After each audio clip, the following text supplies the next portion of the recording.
In the jazz club, Sally and Billy prepare for the launch of Abbott Communications. They address the people they've hired to run it and vow no one will pull the rug out from under them tonight. Billy tells Sally he's proud to be her second in command. Sally hopes that Billy's okay with her running the company. He believes in her 1000%. If he was running it, people would be waiting for his downfall. Sally plans to prove to them how wrong they are. Just then, Audra rolls up, wishing them much success with the launch. Billy steps away to take a call, and Audra gives Sally a good luck gift, a book about Greece. She explains the connection to a Greek myth about an island ruled by women. Sally can go there if Billy lets her down. Sally assures her Billy has her back. Audra says, "So do I." Sally's sorry she can't work with her, but it's not forever. They embrace. At the club bar, Jack tells Cal he's proud of how he's handled the crisis with Jabot and recaps that John taught him everything he knows. He's almost glad he's not alive to see what Victor's up to and the lengths they've gone to stop him. Jack keeps crabbing about Victor, and Kyle recaps that they've done everything they can to defend Jabot. Now they wait. Jack's sure his attack is imminent, and for them, losing is not an option. Talk turns to Claire, and Kyle explains she's had it with Audra. They both have. They recap her teaming with Victor. Kyle hopes he can earn Claire's trust back, and, ironically, the way back may be through Audra Charles.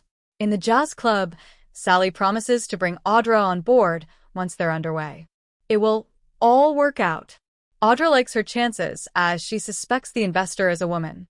Jack and Kyle come down the stairs, and Audra decides she shouldn't attend tonight. Kyle thinks she should. How can she not support her one and only friend? Audra and Kyle bicker, and she needles him about Claire moving away from him forever.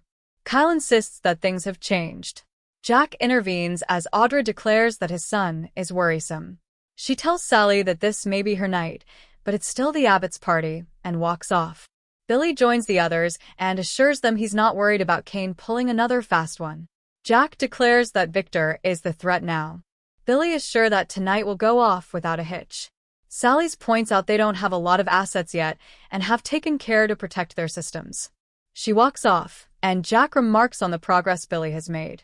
He trusts Sally. Kyle tells him their Save Jabot plan is underway, and Diane's doing work to expose Victor's illegal activity. At the ranch, Nikki and Claire greet Victor, who's arriving home from LA. Behind him comes Noah, Sharon, Nick, and Sienna. Nikki hugs her grandson as Sienna hangs back and hovers awkwardly in the background. Victor sidles over to Sienna, who observes that they all love being with each other. Victor warns his money and power is behind this lifestyle and saved her ass. Remember it. He'll be keeping an eye on her. Sienna assures him she's grateful to him and his family. Victor again reminds her to watch her step. The mustache rejoins Noah, who is joking with Nikki and shares a hug with his new cousin Claire. Noah then introduces Sienna to his family. Claire, recognizing her from the shadow room, asks what she's doing in Genoa City. Nikki gives Sienna an assessing glare and asks the question again. Adam and Chelsea come in, and Noah introduces his uncle and his partner. Victor declares that the family is being targeted. This is serious business. Nikki demands to know what's going on. Victor announces that Matt Clark is alive. Nick and Sienna explain that he's reinvented himself as her husband, Mitch.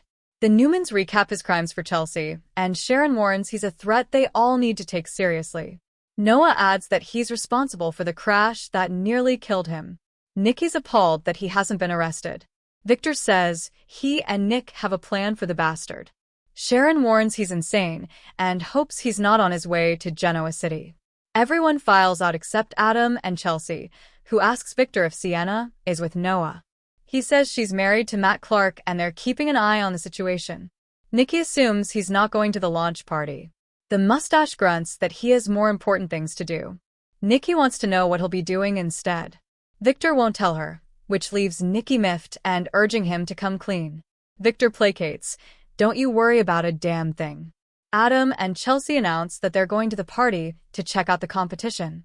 Nikki stalks out of the room and Chelsea leaves to get ready. Victor asks Adam if he's ready to release the AI into the Jabot system.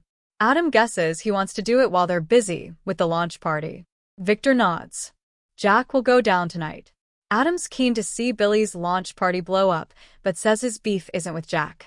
Victor reminds him he's launching a company that's coming after Newman Media.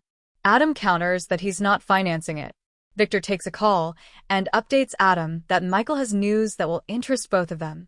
Jabot isn't the kind of sitting duck he thought it was because Jack has made counter moves. Nikki eavesdrops as he says, they've shut down Jabot. Sharon brings Noah and Sienna into her home, and they joke about Victor being intimidating. Sharon offers refreshments and heads to the kitchen.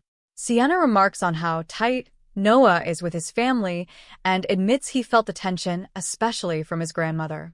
He reassures her. She's safe here. They make out as Sharon comes back in with a tray. Nick walks in, ending the awkward moment. He tells his son they need to go work on some diversionary tactics in case Matt shows up. Noah follows his dad out, and Sharon turns to Sienna. In the jazz club, Kyle, Billy, and Jack enthuse about Victor getting his comeuppance.